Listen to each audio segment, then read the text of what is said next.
Well, some of the cheap spray paint I used on this AR15, the oils from the gun and the oils from my skin seeped through the top layer of it, and it was creating some dark spots and just didn't look good. So I stripped it all down with some brake cleaner. It didn't remove the finish of the aluminum, so I stripped it down. I'm going to repaint it and then apply a clear coat at the end. I'm just showing off where I've masked. Forward assist. Took the trigger group out and covered up the area with it. I had a laser engraving here, so I'm actually going to leave this on the gun and just paint this. And then I took a piece of paper, rolled it up, and shoved it down between my handrail and barrel. And to keep paint from getting in the magwell, I'll just use a magazine. I don't really care if that gets painted. This is an old grip I had. And I've covered up the sling attachment. Should be ready to go. Do here, got the rifle all masked up. I'm just going to use some brake cleaner and it'll degrease this thing, so the paint should stick a little bit better. So what I'm going to be doing here is actually be creating a multi-color base layer. I'm going to shoot it all dark brown. I'm going to put a few light brown spots in, and I'm going to do it in key areas where I'm going to mask off with camouflage stencils later. The pattern I do here is actually going to be the pattern of the smallest stripes. Everything I'm doing here is basically going to be recovered. But we can start out with nice even light coats. The good thing about matte finish paints, you can work your way out slow and you shouldn't get any runs. So it should turn out great. So here we go after the very first coat. Nice and light. You still might see some black peeking through. It's not a big deal. We're going to go over this a few more times. Just nice light coats. You don't want your paint running. This is going to dry into a matte finish, so it's not going to be all shiny. So this whole rifle is going to be dark brown when we start. By the time we end, it should be mostly desert tan, desert sand here. Alright, 2 coats of dark brown. Now I'm going to throw some light brown spots on it.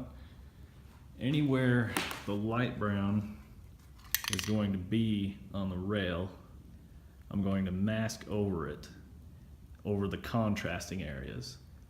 That way, when I mask over the contrasting areas, repaint the whole thing, desert tan, when I remove the masking, it's going to show the difference from the dark brown to the light brown. It's going to have a stripe in it, and it creates kind of a cool effect. So you'll have an all desert tan, and then you'll have tiger stripes running through it. So just a totally random pattern. Just did some spots. Notice I kind of kept it on the bottom or the top on these 3 right here. It's because I'm going to put a stripe running from the top to the bottom right there.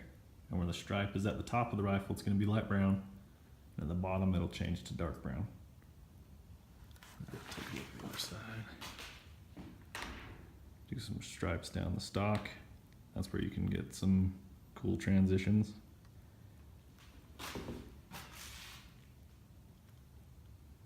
Quite a bit of brown up on the front of this one. Not a wrong way to do it.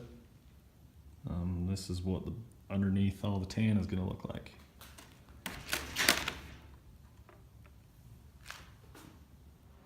Here's a quick look at some of the masking I'm going to use to cover up the stripes. I don't think I'm going to use this digital camo stuff. Might save that for some random project. I'm going to stick with these jagged edged stripes. Got it all masked up. All sorts of random patterns going on. Threw one on the magazine. I might paint it to match a little bit later.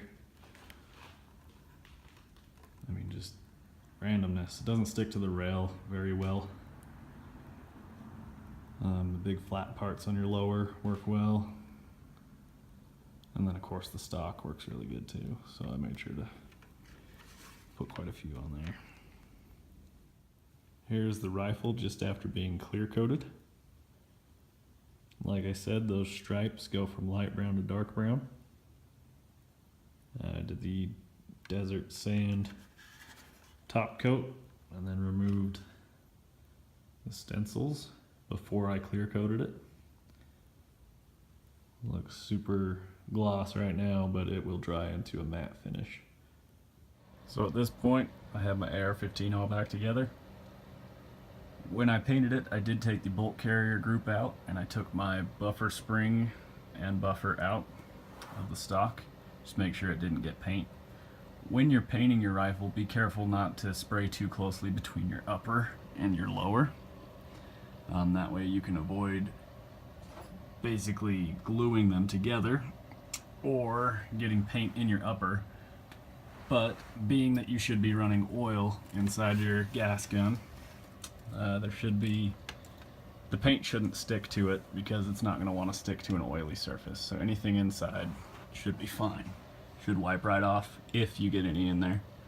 I've painted mine twice now and have had no problems with getting paint inside of it. I did put a piece of tape behind my dust cover on the upper just to avoid any off chance that that might have happened.